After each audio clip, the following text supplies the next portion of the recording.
Alright, so this is the current state of the Bose Soundwave radio, and you can see I have it back in the house. It's put together, showing the time, and this thing actually works pretty well now. I've since replaced all the little capacitors, and I tested it and I was blown away. I was just like, wow, it's actually working. So when you first turn it on after replacing all the capacitors, you got to give it like 5-10 minutes just to run through all of its startup processes, and then it'll work as intended, especially after fixing it. Now I am still having a problem with the CD drive, so I'll have to look into that. Might be in one of the bigger capacitors that I don't have replacements for on hand. But this thing still sounds as amazing as I remember. Sounds just as amazing as it did 10 years ago when we were still using it. So we can go to aux CD. It's going to give a disk error. FM.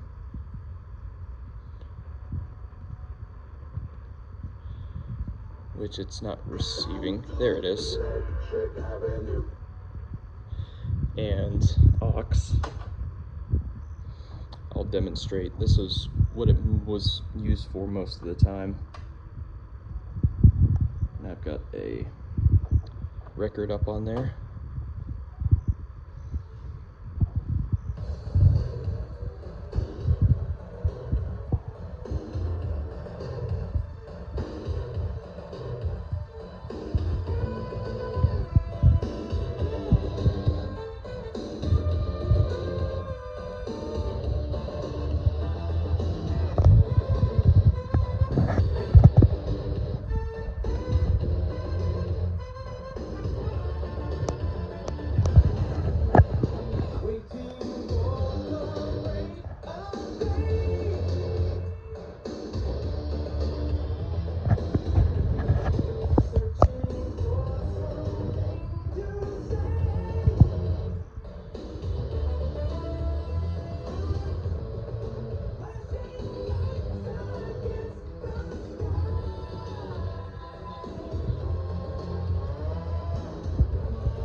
That's the vibrations coming from the needle vibrating against the walls of the grooves in the record. That's pretty cool.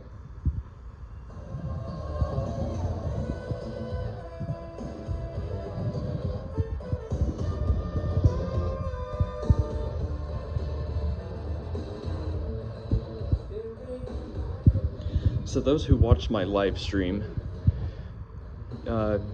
I said that I would probably have to replace the big capacitors as well, and I would have to order them. I was thinking I would just order them from Temu or something like that, just so I could get them cheap, but it doesn't seem like I need to replace them now. All I have is the problem with the CD drive, and I can probably troubleshoot that and figure it out, but for now I'm very happy with how this came out.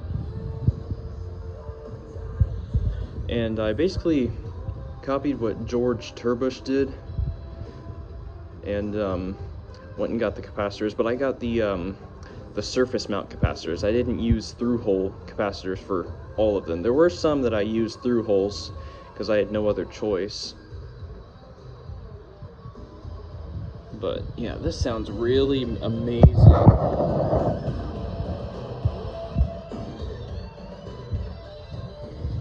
It's very boomy.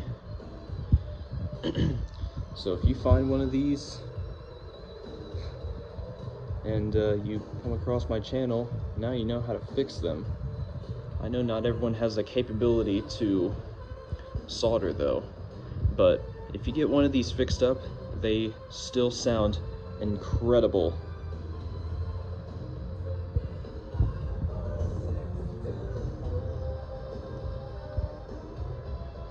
And let me fix the time on here.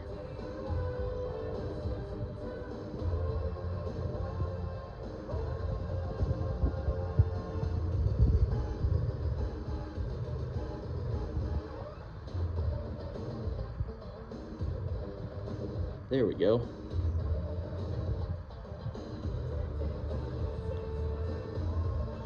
That's actually the time it is right now.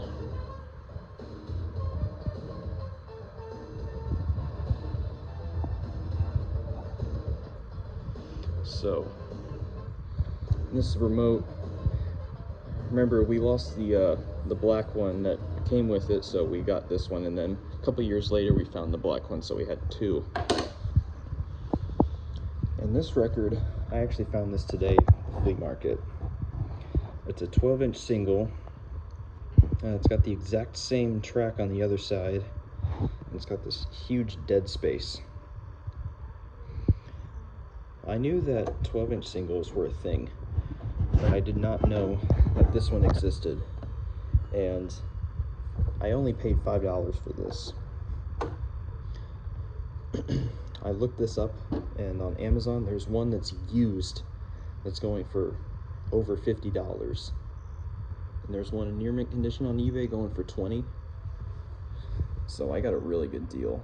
I had a couple people tell me that this is a really good find, especially because I didn't even know that these existed.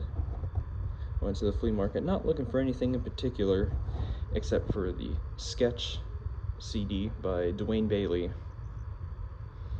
Not even looking for vinyl, and I come across this, so that's pretty cool. So yeah, this project was a success.